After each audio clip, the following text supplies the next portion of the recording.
So, Danny, what have you made of the Euros so far? Can I be honest? Yep, sure. It's probably the competition for the first time in a while that I've been quite bored.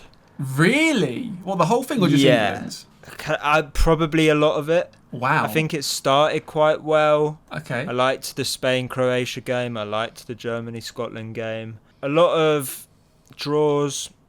A lot of 1-0s so far. I've actually really enjoyed it. I've watched most games. A couple of the unemployed slots of 2 p.m. kickoffs I haven't watched. But I'm not going to lie, I've been hooked. I've been a big fan. Wow. I mean, England's group, we should talk about Group C, has been my least favourite by a mile.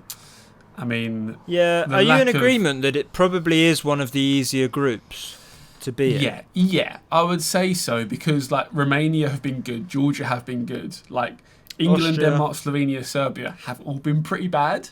Yeah. And actually, I say pretty bad, right? We've done better than a lot of the other big nations in terms of we've actually topped the groups.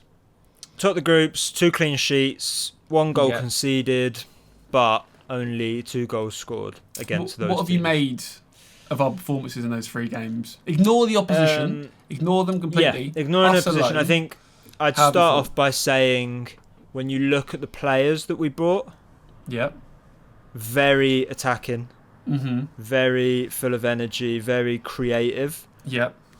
Like, just not seen any of it. Yeah, I think... Yeah, I completely agree. I think in hindsight, we should have called up a left back that can actually has a left foot. That's probably the main thing. One that's fit. That is definitely the main thing. Like even like a Chilwell or a Mitchell from Palace, someone that plays left back and has a left foot. It doesn't matter if Phil Foden then tucks in on the left. Like as long as you have someone on the left hand side that can run down the wing, you're okay. But we haven't got any of that. I do think the problems have been deeper than that, though. Go on, tell me. I think the whole spine in general. Yep. Centre backs have been fine. I think Gay's been good. He's been surprisingly good. He's probably been your standout player just based off the fact that you probably had the lowest expectations for him. Yes, yeah, for sure. Probably knew the least about him personally. I just think the obvious thing that people are saying is that Harry's not really doing his job up front. He's not being a target man. He's dropping a bit deep, trying to get involved in the game too much, and that sort of leaves nothing for those creative players of Trent and Bellingham to put the ball forward to. Yeah. And then Foden and Saka have generally been playing quite wide and not really getting involved in the game much because we just haven't been pushing the ball out to those. I think Saka's been all right, to be fair. Yeah, so do I. Yeah. I'd say he's one of the best players that we've had. If you don't base it off of, because obviously Gay, he's been good because of your expectations of him. But I think if you look at a player just generally, I think Saka's probably been, if not our best player. I think Rice has been fine. I think Bellingham's been underwhelming. I think that's the thing. Everyone's expected so much of these players, though. I'm not saying rightly we should be scoring 1 goal. But with Kane, for example, I don't ever remember him being getting behind striker, except for when he was at Norwich on loan and would miss loads of chances by running in behind, hitting the post every game. I don't remember him ever being getting behind. He's not that striker, but what he's not doing is being someone that you can play the ball to and he can hold it up a little bit. That he has been in the past. He has been a player where you can give the ball to feet, give the ball to sort of his chest and he bring it down and then just allow those Fodens and Sakas, I guess, to get down their wings so that he can play it out to one of them. Yeah. I think positionally there's been space on the pitch that we've not really been cruising into. I think I saw some analysis stuff where we had quite often our midfielders were sort of quite tight together. Not really. If one of them gets the ball, they sort of don't really have an option to pass it to the other person. They're not getting into the space that we could stretch out the Slovenia and the Denmark. Going on to this game on the weekend that we're here to talk about, the Slovakia game. What would be? Let's start with your lineup for that game. What would your lineup be? I think back five, probably the same. Everyone's available. So assuming Luke Shaw is probably fit, he's meant to be fit. He did say he was okay for this next game. I doubt he'll play a full 90, so maybe start him on the bench, start him. But if Luke Shaw is fit enough to play 45 minutes, what is your lineup? Okay, that's changed things a little bit. Yep. I'd put you start Luke Shaw if he's fit. If we're talking 100% fit, we start Luke Shaw. I mean, John Stones hasn't been doing what he can do. Yeah. But you could put him at the sort of left centre-back, and maybe... I don't know how well Kyle Walker plays in a 2 centre-back. I know he's better in a 3. But if you're going for your strongest team, maybe you go Trippier on the right. Bring Walker in centrally, maybe. I'd say Rice keeps his spot for me. I would say, at the moment, and this is going to be controversial... Yep. Trent. Yep. Drop Bellingham. Okay. Yep. Kane in the 10. Okay. Watkins up front. Right. Maybe Saka and... I don't know how well he plays on the left, but Cole Palmer. Right, interesting. You're changing quite a bit for that team. What's that? 4 changes. 4 changes. I don't know about the Walker in centre-back one, because I don't know how well he actually plays in a 2. Yeah. But you're kind of almost going for kind of like a 4-4-2 in a way, because Kane will be number 10, but he's also kind of a striker, right?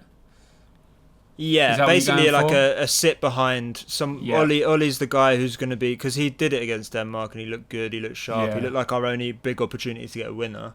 He had a couple of chances in the short time he was on, getting in behind, energy, not giving up on the ball sort of thing, pace, can score goals. So yeah, I think that's what I'd go for. And you're assuming Jordan Pickford stays in goal, right? Yeah. Okay, so mine is, I don't think it's similar to... it's not similar to yours, is the answer. No. Pickford in goal. Doesn't surprise me. Yep. Left back Luke Shaw if he's fit. Even if he's fit for a half, you start him, get an advantage, and then take him off for Trippier if you have to. Or even Joe Gomez, because Joe Gomez did play left back at one stage. I think he played for left back for Liverpool quite a bit last season. I just think Trippier's getting exploited too much. I don't think you can make him last in there. Even against Slovakia, I don't think you can. Centre halves, John Stones hasn't done anything that we've seen him be able to do, but he has to play because he's probably our best centre back. Yeah, I don't see anyone better. Gay's probably been our best centre back in the tournament. It's a low bar, but he's probably been one of our best players in general, so he has to start for me. And people have been saying Trent at right back, but I do think Kyle Walker just is better. Like, I think he's not the best defender, just in a right back position. Yeah, but his pace Walker's a better player. His pace is incredible. That's the reason why we scored versus Denmark. I don't think he has been one of the worst players in which you say, oh, we've not been good, let's drop Walker. Because I don't think he's been the problem at all. No. I just think we've all been pretty rubbish. My midfield, Rice has to obviously be there. Yeah. Now, it's a toss-up. I think Bellingham has to start because if you're playing a balanced team, then Bellingham hopefully becomes really good. Mm-hmm. I don't like to change like my whole team and then because Bellingham's been bad, you drop him when actually the team's been the issue, if that makes sense. So Bellingham in midfield with Rice. I don't think Foden's available because he went home, didn't he? Because apparently he's... Well, I've heard that he's coming back for the game. Okay, if he's back for the game, we're assuming everyone's fit. I would play Phil Foden central ahead of Bellingham and Rice. I wouldn't have Bellingham as number 10. And then right wing, I would go Saka. Left wing, I would go Anthony Gordon because he is rapid and he runs at players. And I think he'd do really well. And I think you've got to have Harry Kane up front. I get where people are coming from. Two very different teams we've given. Yeah, I get where people come from in terms of that people are like, oh, you've got to drop Kane, you've got to drop Bellingham, but like when your ultimately whole team, he's the captain as well. He's the captain. He's England's best ever goal scorer. Whether it's friendlies and he taps in 10 versus San Marino, or if he scores like goals versus big nations, he is our best striker that we've in our lifetime ever had by quite a distance. And also, you can't just drop good players because the team's not playing well. Because, okay, if the whole team was playing well and Bellingham was dropping stinkers, and it's like he's the weak link, that's fine. But you can't sit there and be like, oh, John Stones has been bad, let's take Stones out. Rice has not been great, let's take him out. Can you take out a whole 11 and it's kind of pointless? Mm-hmm. I think that 11, Gareth Southgate won't make many changes. So I do see it not being Gordon. I think Cole Palmer's probably played his way into the team with that 10-minute cameo. Yeah. And maybe Mainu starts over Gallagher. And I do think Trippier does start still.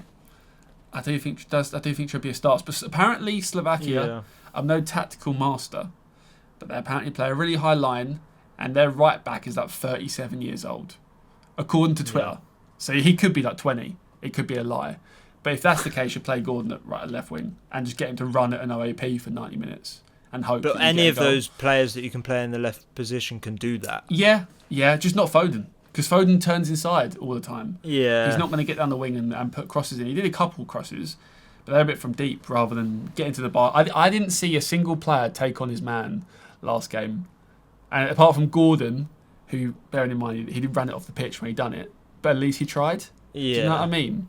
I want to see people try and attack. And I think Kane will do well in that role. Score prediction? I mean, we're winning it all. I think our side of the draw has helped us massively.